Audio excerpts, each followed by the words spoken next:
Good afternoon, everybody. Good evening. Welcome to the South Star Classroom.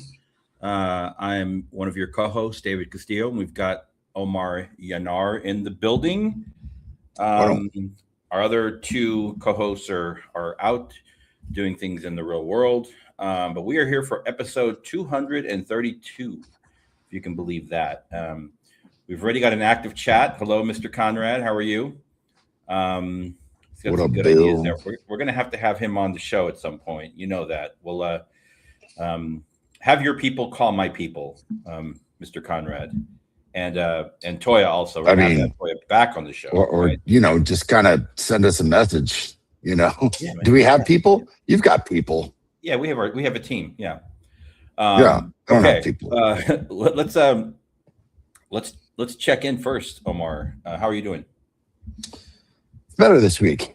Last week was a rough week, and things, towards the end of the school year work-wise are always a bit difficult just because you're finishing something while simultaneously working on the next year. But I was actually really sick last week, like bad sick. It was not a pretty thing. God knows. Could be spiritual, could have been a bad piece of sushi, David. It's totally right now uncertain what it was, but it was bad. Oh gosh. For We're a gonna few go have days. sushi tonight for dinner. Oh my gosh. Yeah, you live in San Diego. I live in El Paso. I'm going to assume that the Takes a while for the the quality. For sure. Mm-hmm. Yeah, you know what I'm saying. What's going on with you, man? How have you been? Good. We wrapped up the season for my son's indoor band program, the percussion program. So we were up in LA last weekend for finals, for regional finals. How did you do? They did great, but they weren't scored great by the judges. It is the most insane kind of like setup. It's all day long. They have to do it in two different waves because there's so many schools. And the judges see probably upwards of 50 or 60 performances. God, how do you even remember at that point? Yeah. And so I think the scoring can sometimes be a little bit off, but anyways, they did well. Yeah. They played 7th. But I mean, it's pretty incredible. I never did music in school. And so for me and my wife, we're learning about, how these activities, how they work, both the regular school kind of based stuff and then the competition side of it. It's all new for us. And we just finished up. My son did marching band, and then he just finished with indoor percussion. And now he's joined the jazz band. So he's going to be doing part of the jazz Smooth jazz for the June concert. So all things music. It's really cool because it's a big school. And so we get it's a big school, but then and they don't have advisories, right? So this is the advisory class. Right. The band teachers are like the advisors. It's amazing. I mean, we, when sometimes something will happen with a kid and their parents or whatever. And man, these parents, they look out for all the kids. They really do. That's cool. That extra level of support or safety net for kids. And it's badass, dude. It's having nothing to do with the music part. It's just a smaller group of parents that just everybody's watching out for everybody's kids. So yeah, it's beautiful. It's a little community that you guys got going on there. Definitely, man. Definitely. Yeah, I won't make any band camp jokes. I will refrain from all band camp related jokes. I saw a kid that had a T-shirt on at the competition on Sunday. It said, "Drums, not drugs." I was like, boom, there you go, dude. Hugs, not drugs. Yeah. Oh my gosh. Anyhow. Man, let's see how if that kid gets into a real band, like a rock band, we'll see how long that moniker lasts. It's appropriate for definitely child appropriate, very much so. Yeah. Tell them to. Anyhow, what else? Anything else?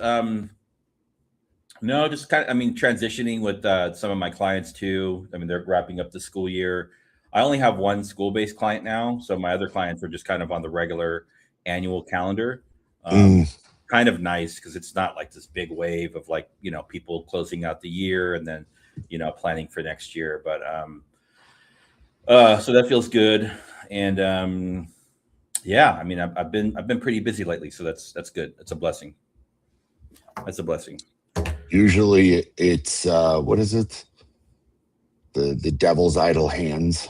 Idle hands Oh yeah, makes the totally. devil's playground. And that's me. That's me for sure. Yeah.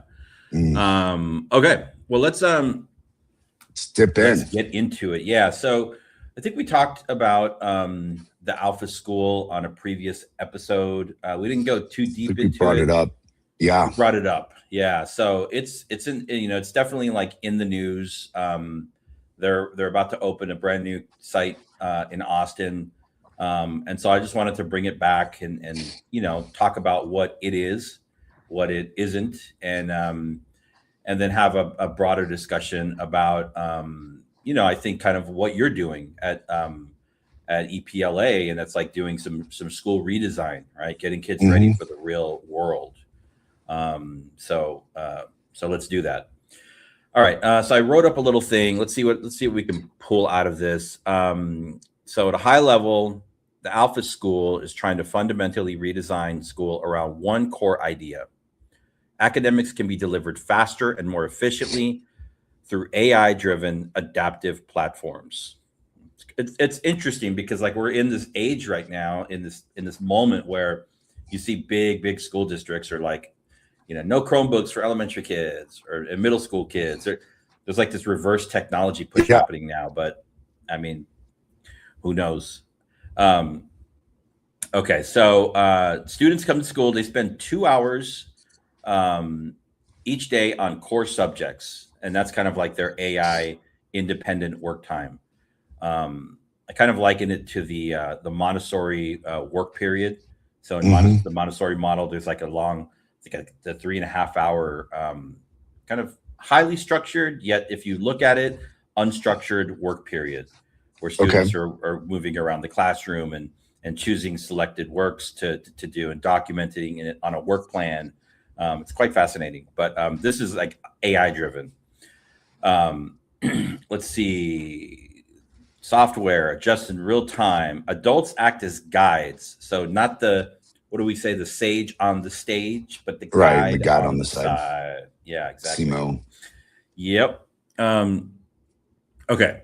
The rest of the day shifts towards life skills, entrepreneurship, presentations, and projects.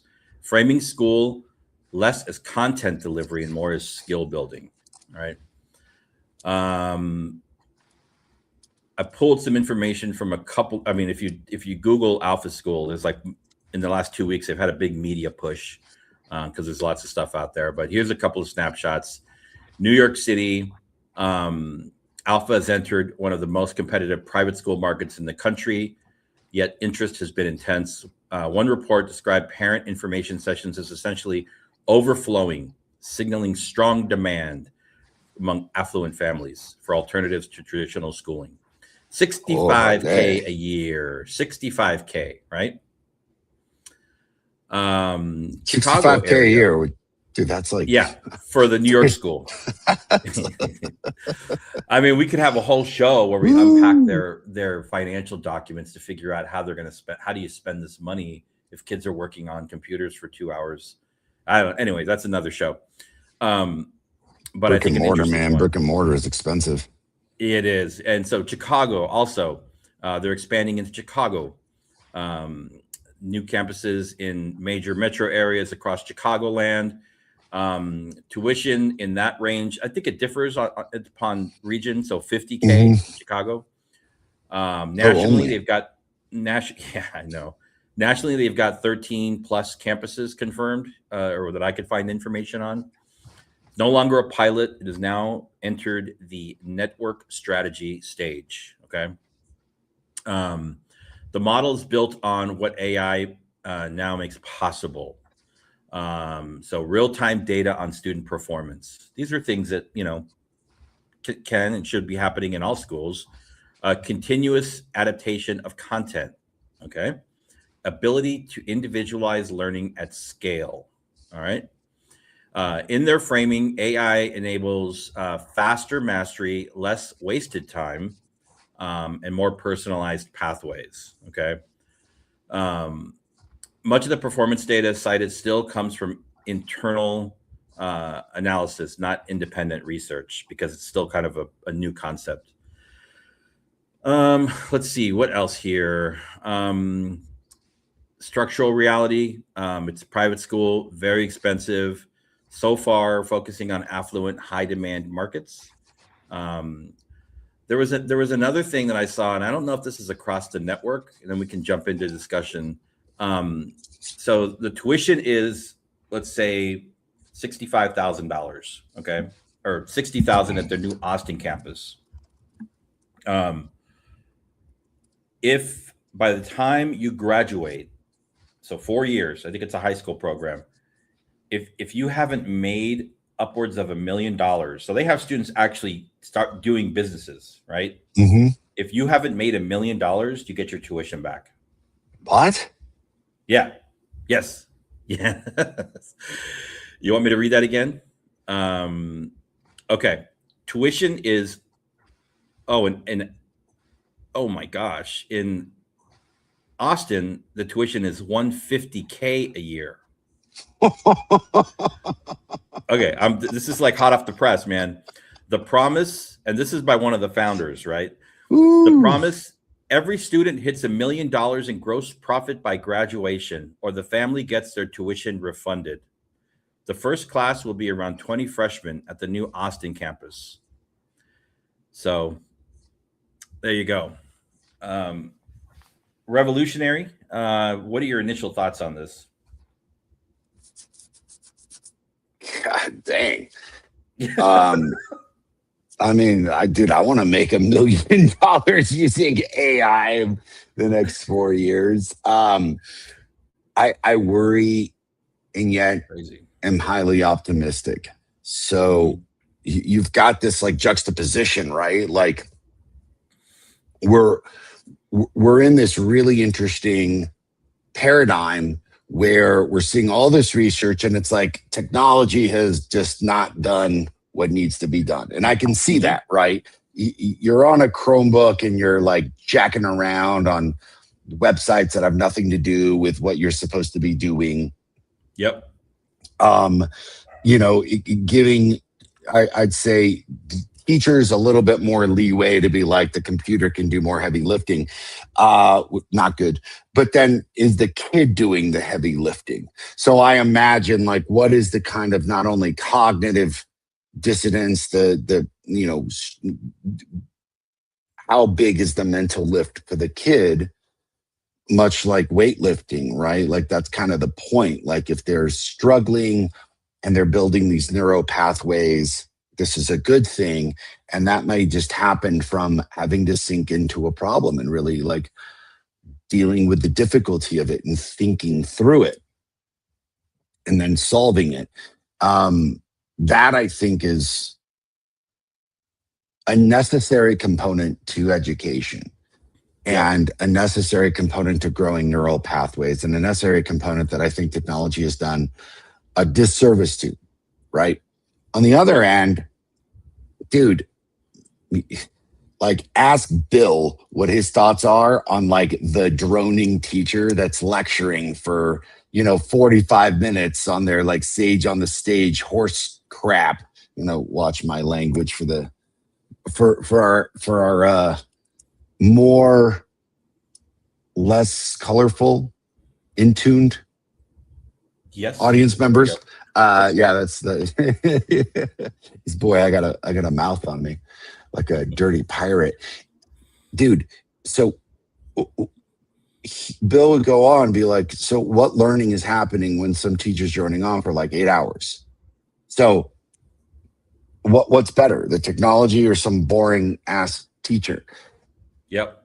Here's this divide that like we're struggling with right now. Here's what I will say, just quick shots.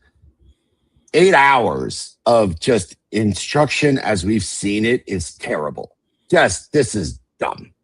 absolutely dumb. It's no longer needed. It's antiquated. It is a relic of teaching students essentially, like, here's how to shut up and follow rules. This is what's going to do you well in the factories of the United States. Dude, weapons of mass percussion, weapons of mass destruction, Bill. Bill, this is what we're talking about. This is why the school system was built the way it was, to go into the factories and build these weapons. And honestly, I think what about you recess? could. Yeah. Oh. Well, I mean, dude, I'm all for it, because hear me out, Toya. Like, it makes sense if you can synthesize core learning. Basically, your reading and your math, your problem solving, your cognitive dissonance, your neurological pathways, just in terms of like the strict components of numerology and language reading. I don't see any reason why that shouldn't be boiled down to 2 hours. That's really the direction that I want to start taking our middle schools. Is I want core academics in the morning, and we're really just synthesizing all the subjects into a morning component. And then the afternoon, I want recess. I want critical problem solving. I want project-based learning. I want hands-on learning where kids are using the things that they learned in the morning. I mean, like, how does this apply in the real world? That takes creativity. And if an AI model can be like, here's the project, teachers go and do, awesome.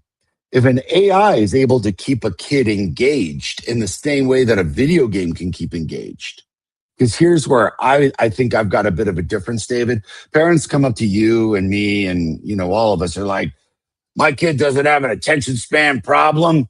They could sit in front of this video game for 12 hours and they can't sit in the classroom. And I'm like, bro, Jesus, like, read a book, man, or like a magazine article. Video games are exceptionally good at using the dopamine and the like oxytocin and all, like, the mostly dopamine, right? Like, those components neurologically that provide a hit of dopamine, a sense of satisfaction, a sense of worth, they're really good at it. And that doesn't necessarily happen from reading.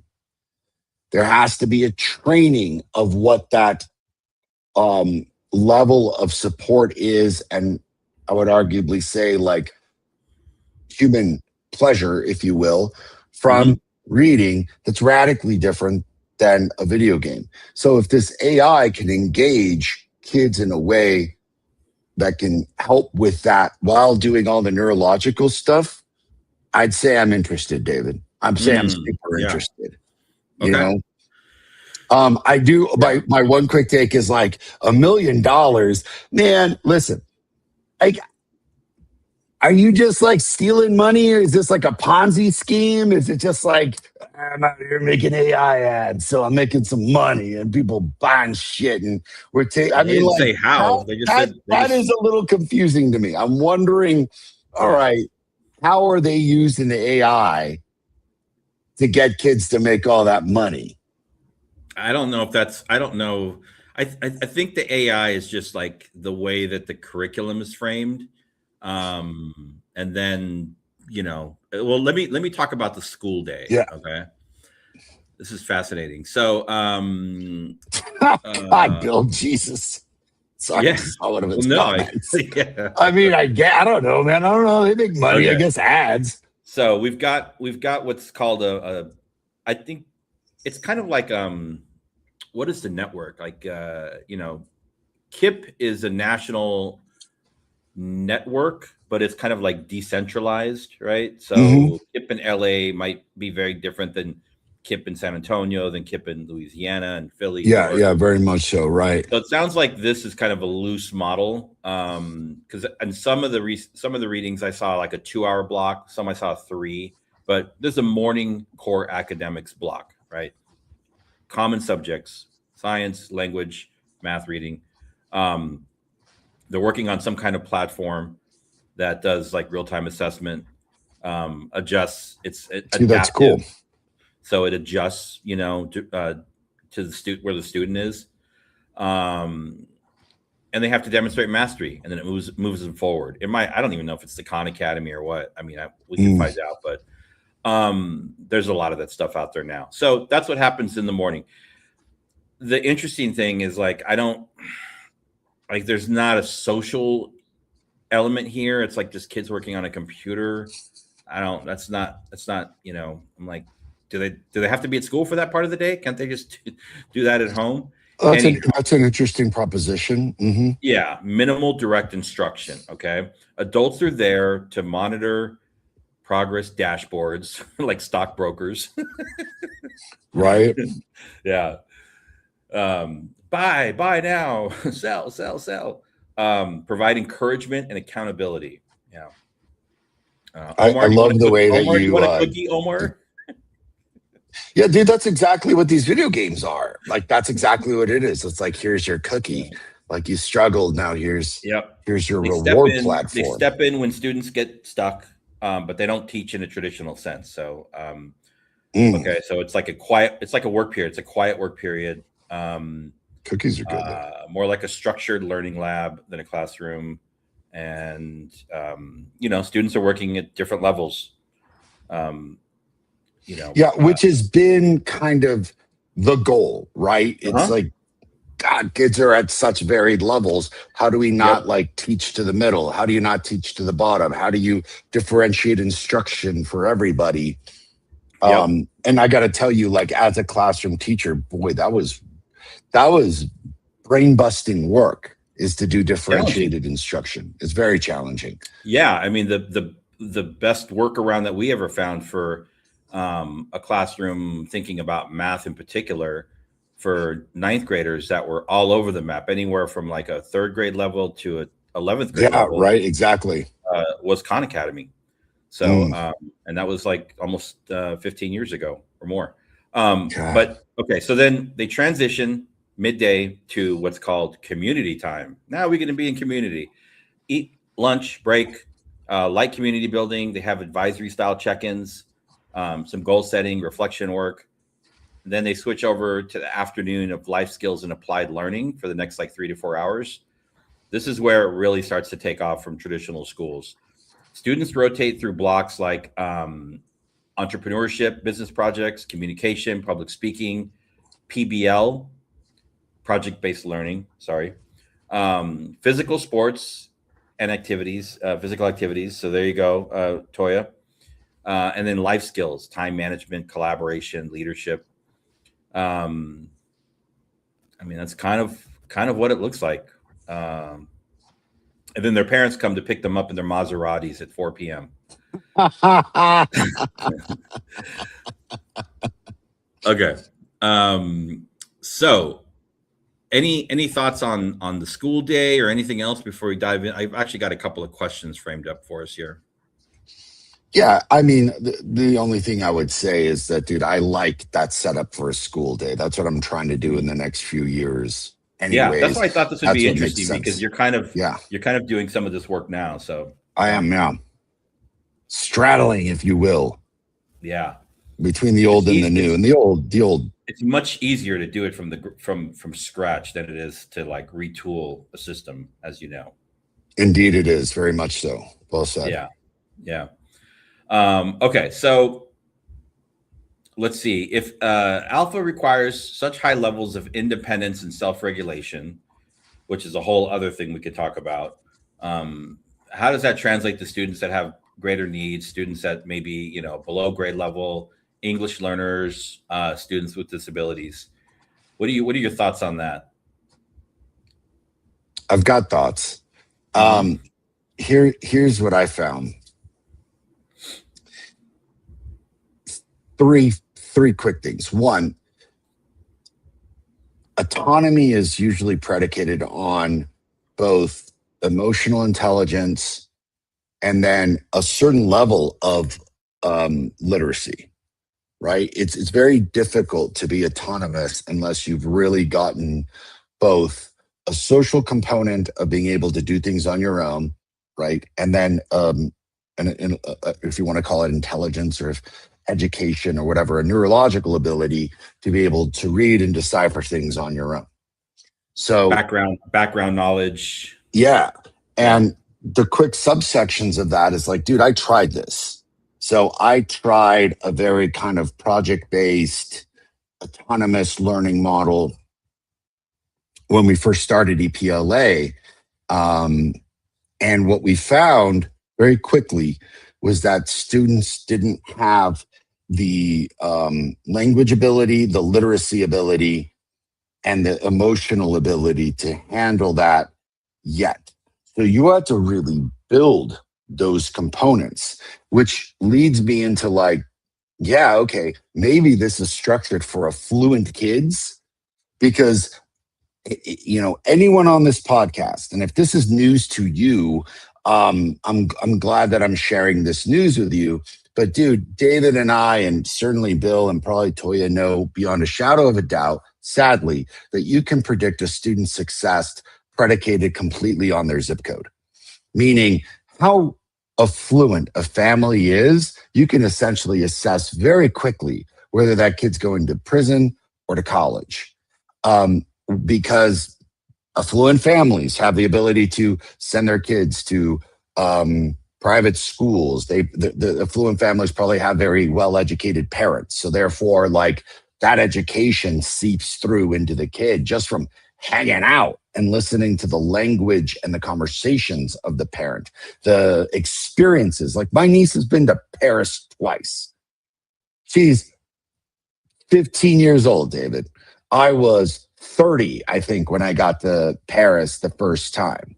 Same. Meaning yeah, exactly. Like you and I both think about that for a moment. Think about how transformative that experience was for us. And then think about how transformative that experience would be for like a 15-year-old twice over. And it's not like kids need to go to Paris. I'm just making an example of like, this is what happens when you've got money. And when you don't, your parents are often working. So you're kind of left to your own volition. You may not be engaging in academic or intellectual things.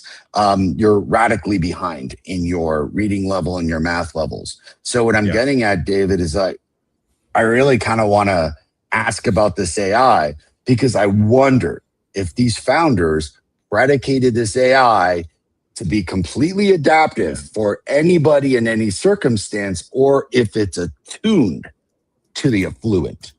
Like, what would happen if you took that exact AI and gave it to my kids? I would love for it to work. Don't get me wrong. I'm not saying, hey man, like, I don't want this to work to prove a point. More like Charlie Murphy, like I challenge you. Much like he challenged people to play Prince in basketball. If you've ever seen the Chappelle Show, I challenge the academies to be like, let me play with your AI and let me take 10 really difficult students who are very behind and see if this works. Because that is what I've found is that oftentimes the kids that are able to work autonomously have been more affluent, have had a lot more social emotional work. And that often is predicated on that. So those are just some hot takes, man. What do you think? That's pretty deep. It's pretty deep. It's not where I thought you were going to go. But you're right. It's like any curriculum, right? Like who wrote it? Who is the intended audience? Same with people that are developing online platforms. Same with people that are developing AI systems, right? We tend to create things that like represent our worldview, right? Exactly. It's natural. It's a natural thing for humans. Well said. So they use. It looks like, I mean, their academic tools are like, I mean, what I could find is like, it's Khan Academy, IXL, a couple of others. So, you know, spoiler alert there. But so that's the stuff that we're using. Yeah, exactly. But they have an AI system called, I guess it's called Incept. Mm-hmm. It probably works based off of the different systems that feed into it. Analyzes what kids know, what they don't know, what motivates them, sequences lessons. So it's not really it doesn't seem like it's a content-driven AI. It's more of a hub, you know, that kind of organizes their learning paths, if you will. It's like they call it a learning orchestration engine. So We're learning You all gotta kinds. love all these like fancy, dude. Silicon Valley, the corporate world where they're like, excuse my language, Toya, like, well, I'll refrain. Dog crap language. They just mask their stupidity in big words. Yeah, totally. Like, I love using big words when like they come up, like when it's just like, oh, like that's imbued in beautiful light and purple. Like that's a pretty word. But I'm not sitting here being like, let me cook up this this recipe of dog crap big words to make it sound a lot cooler than what it is. What that is a planner. That ain't nothing but a planner. Hey, here's what to do first. Here's what to do second. Yeah, I ain't arguing that could be a good ass planner, but like what they call it, what kind of sci-fi 2076 shit do they just call this? Oh my God! So the guy who's so here's something interesting too. What? Maybe this gets to the $1 million kind of headline.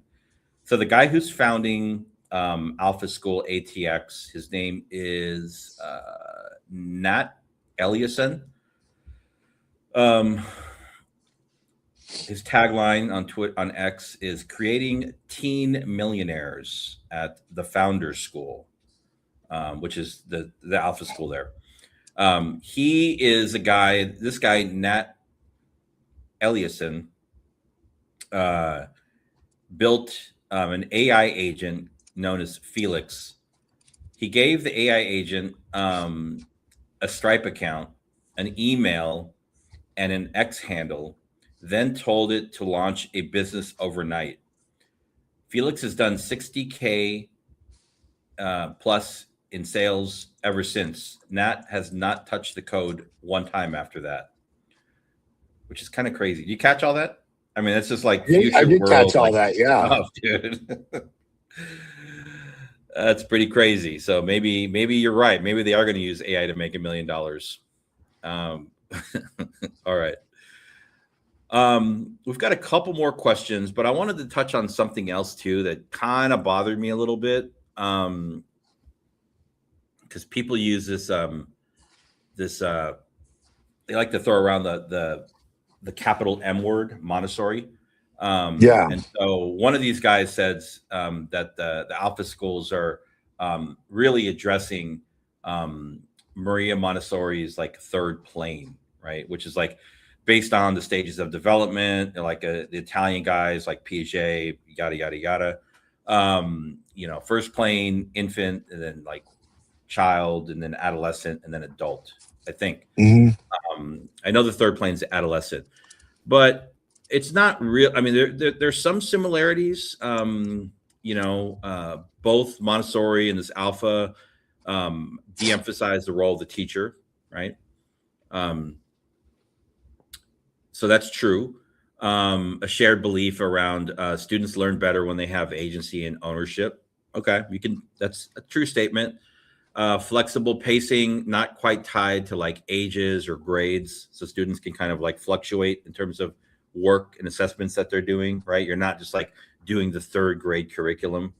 If you need to go down to a first grade lesson, you can. If you want to go up to a fifth grade lesson, you can, or in the high school, you can adjust for that. Alpha's mastery-based progression, driven by data. Montessori is progression based on developmental readiness. That's very different. Let's see. Shifting away from lectures, minimal direct instruction in Alpha, minimal direct instruction in the Montessori classroom. In Montessori, learning happens through exploration, materials, and guided discovery, right? Focus on real world skills, entrepreneurship in Alpha. In Montessori, there's a real work component. There are economic activities, a focus on community responsibility and empathy. In Alpha, they have an algorithm driven personalization system. In Montessori, they're still working on like paper and clipboards, and a lot of notes. So I mean, some similarities, but I would say, there's also some difference just in terms of the social aspects of the programs of the framework, where a big part of Montessori is really dependent on children like socializing with one another in what's called the prepared environment.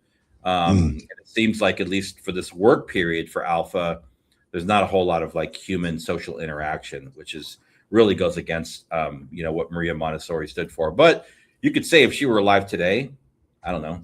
I mean, Montessori was revolutionary at the time over 100 years ago, right? Right. And so you could easily argue that, of course, she would adapt.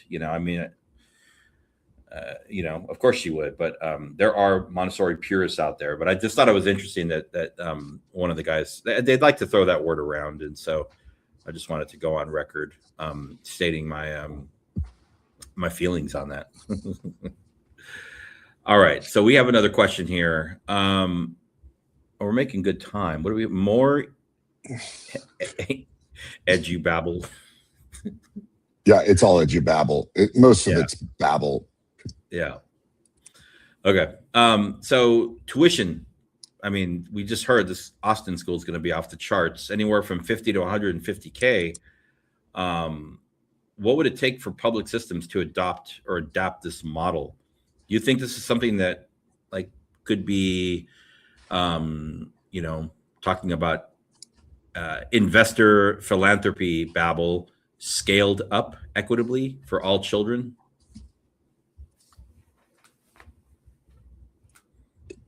Yes and no. And look, it didn't take 2 seconds for me to look on a computer and look up the background of this cat and be like, you're a rich kid who had all the ability to do nothing for quite some time. Yeah. And then be like, okay, I'm going to make an academy where they're doing exactly pretty much what I figured out, which is how to make money off of AI. And now you've got a crew of kids making money off of AI the way you did. I'm just going to give you my hot take, David. Yeah, man. This sounds like a freaking Ponzi scheme bubble.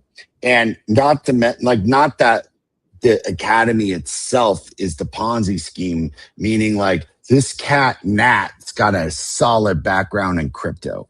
I've got a huge issue with crypto. Like personally, like for all our audience members, if you're excited about a completely unregulated piece of horseshit Ponzi scheme filth that's going to land itself into the arms of Russian terrorists, American terrorists, religious terrorists, arms dealers, drug dealers, like good for you. Thank you for exciting that system. And people are like, but Omar, like the American dollar does that too. And I'm like, yeah, like not the way that crypto does. That is a totally unregulated market. And you're wondering, I'm going to answer your question, David, about the scaling up component. But took 2 seconds of research into this guy to be like, you're a crypto creep. And you're going to use these kids essentially to make you and your other academies a ton of money because you figured out basically how to manipulate people into paying for shit with AI, which has a bubble. Like that will burst. So let me just say that Andrew Tate using these young women to do like their OnlyFans scam. Exactly. Like it sounds like that. And the shit of it is like the history of utilizing child labor has been something that has existed sadly for the last like 5,000 years. That's exactly right, Bill. It's like AI and children, slaves. But here's my silver lining. Here's my optimistic look.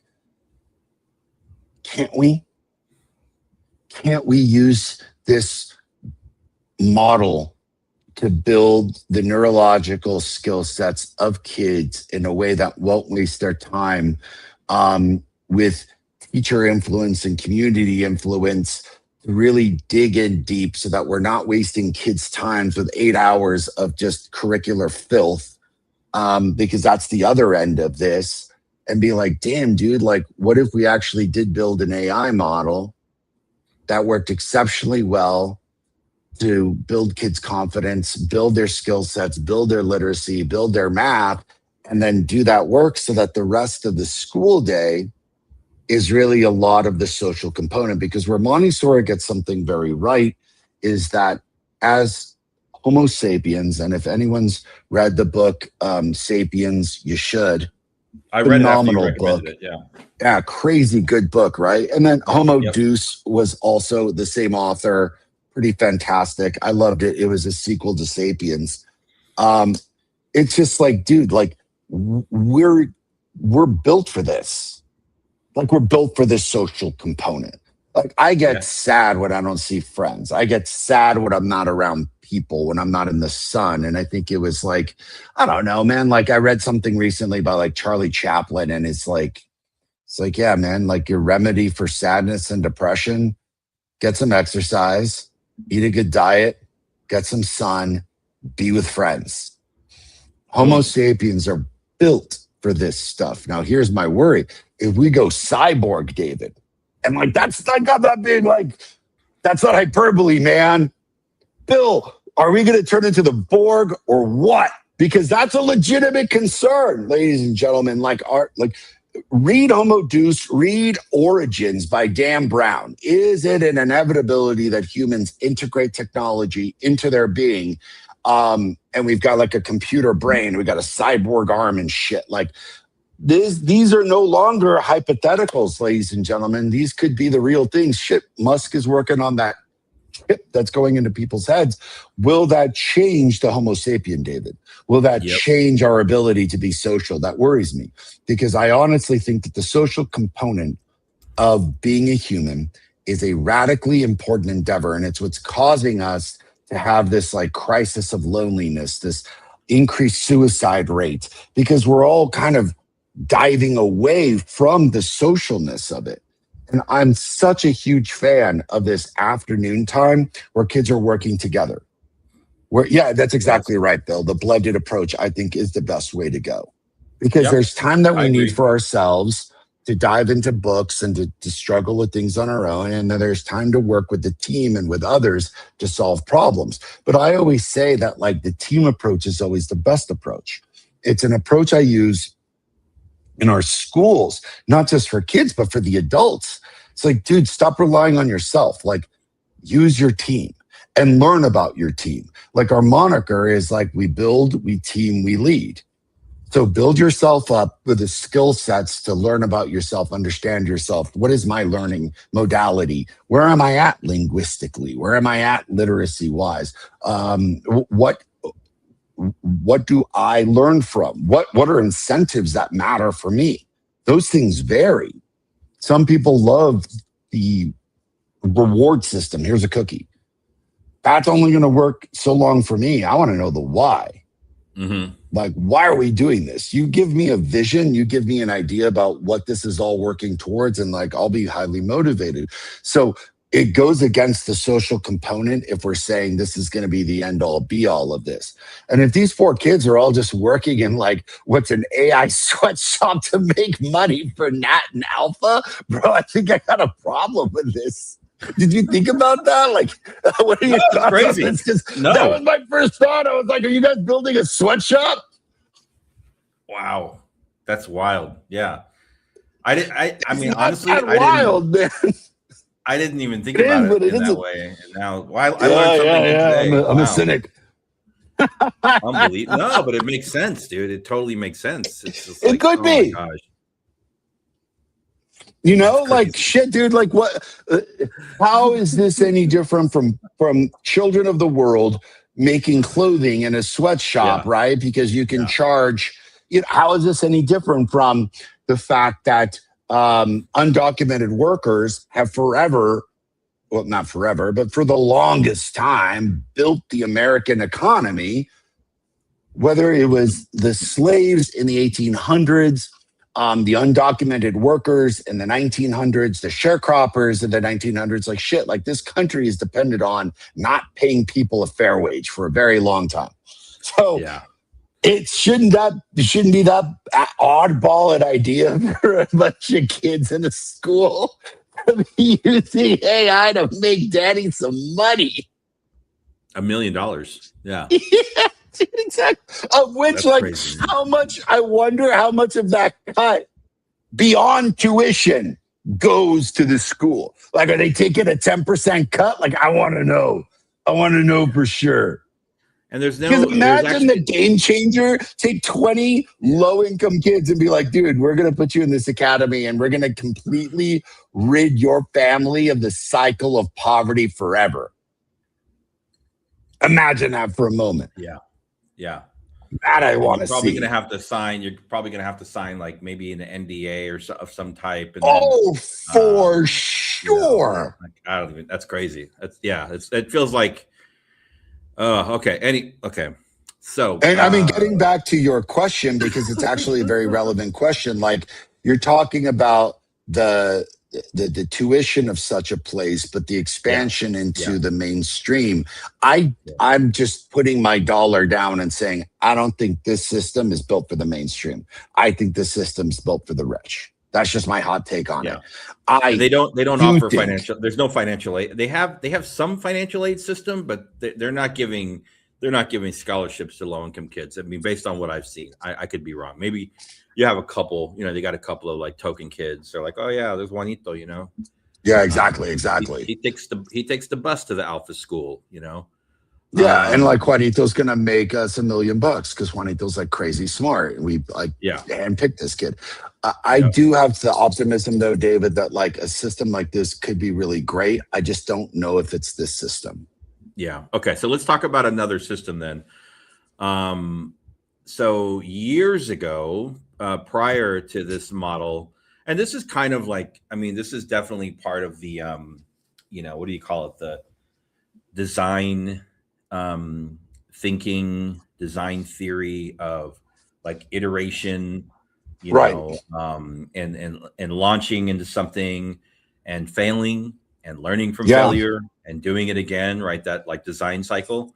And you're constantly learning. So it's something clearly that I think the tech industry is kind of built upon, right? It's like okay to fail. It's good to fail, right?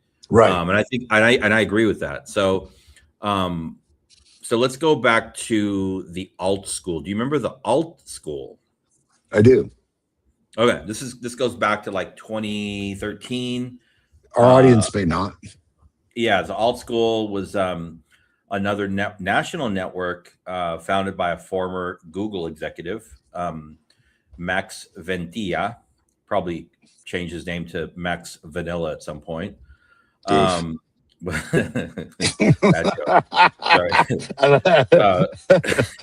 so good. The investors can't pronounce my last name. Yeah.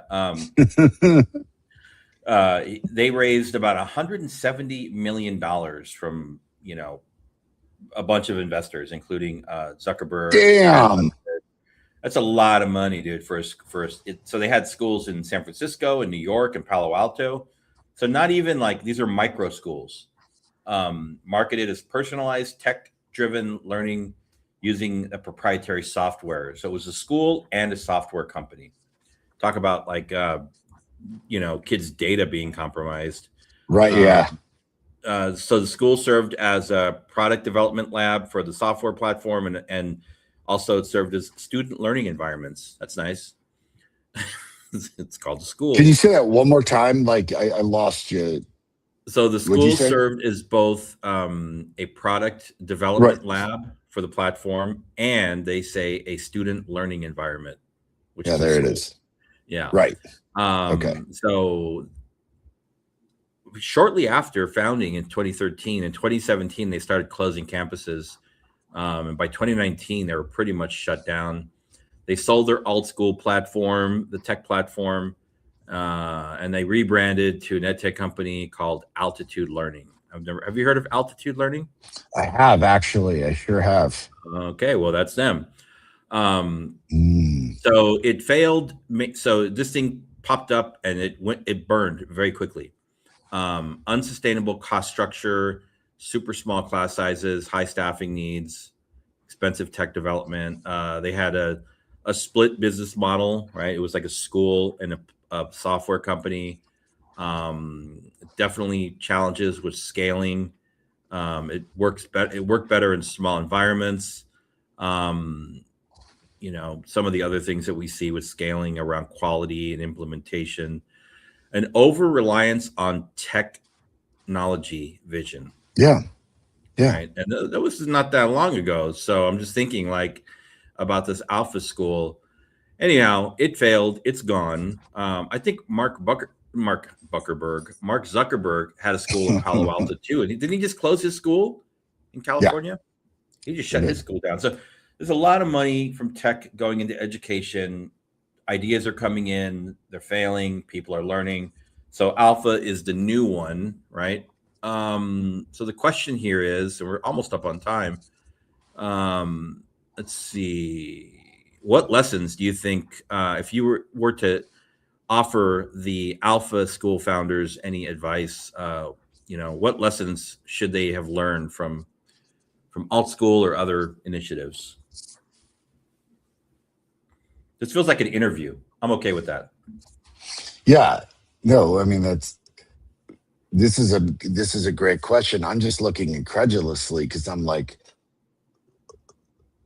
what advice do I have for some Ponzi scheme school that has a shitload of really rich people racing to seclude their kids amongst other rich kids to make everybody rich in this Ponzi scheme of the situation? And I didn't even have these opinions before the show. Like, this generated during the show. This is why you're like, hey, Omar, like, record your rants. And I'm like, these rants happen naturally because it's difficult to kind of like have this like stream of consciousness on my own unless we're having a bit of a conversation. I don't know. Maybe look at this comment. Look at this comment.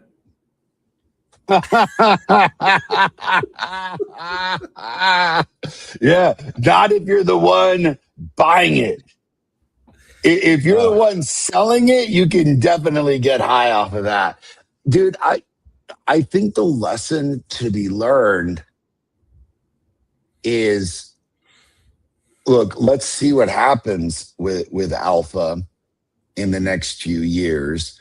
Because if rich parents have an ability to take their kids to a private school, which they've always had, and pay for this learning modality, let's see.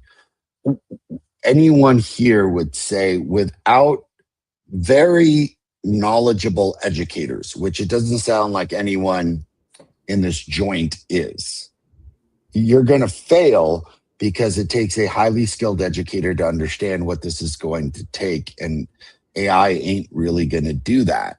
I think AI can be an exceptional tool right now. And I would love it myself to be like, can you, kind of what it talked about, can you plan a really good curricular output?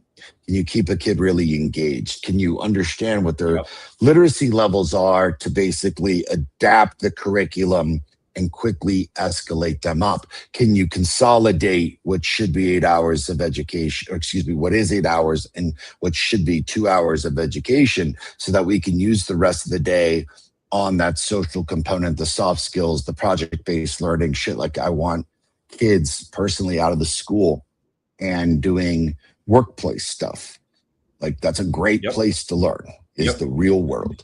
And how do these things actually function in the real world versus this very kind of contained and very like arguably odd and safe space.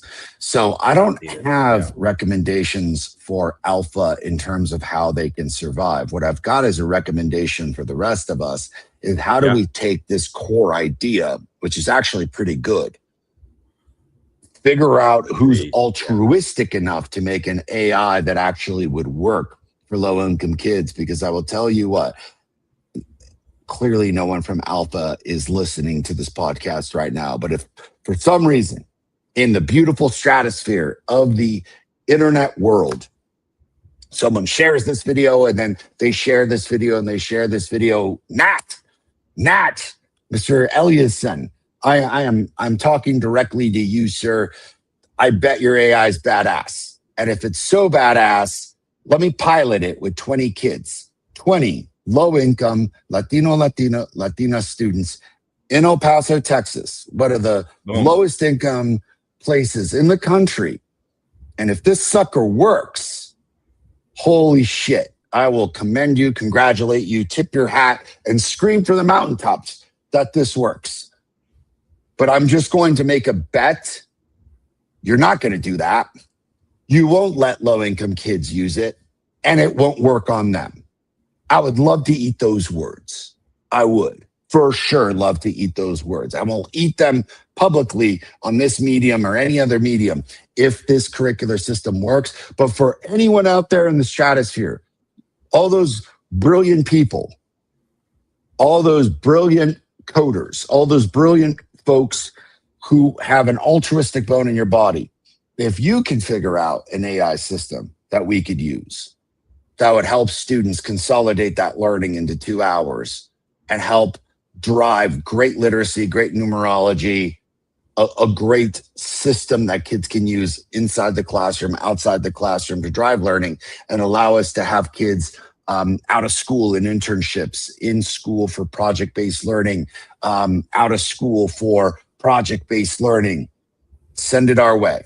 Send it to the South Star Classroom, because we will utilize it in an altruistic way for kids without NDAs or what I'm going to assume is 20% of the cut of their profit. Jeez, man. Dave, your thoughts? Man, we are up on time, brother. We are up on time. This is a fun topic. I'm like, holy shit. Yeah, it is. It is. We're kind of we're pushing the limits here on the South Star Classroom. Push it to the limits. Scarface. Yes. I mean, my closing thoughts are I agree with you. I think the general like structure of the program of the school day, I like that. It's cool. I'm trying to think, like, if I were running this program, I would figure out a way to somehow, push in elements to the morning, work time that were more collaborative. So you could have even collaboration there. And it's not just, kids on Chromebooks. I think that. And then my other big, I hadn't even thought about what you raised around, this $1 million challenge. And I'm like, yeah, it sounds pretty freaking pyramid scheme-ish. Everything's a scam nowadays. And I'm like, this sounds like a scam. I mean, at least the alt school didn't have that thing attached to it, right? I don't know how I feel about this whole thing now, but I would say, I would say, as opposed to, or maybe in addition to, some kind of a entrepreneurship model that where kids want to make money for sure. Why not? But also, is there a world where we could have an AI system and a school that also focuses on, maybe the outcome is not $1 million.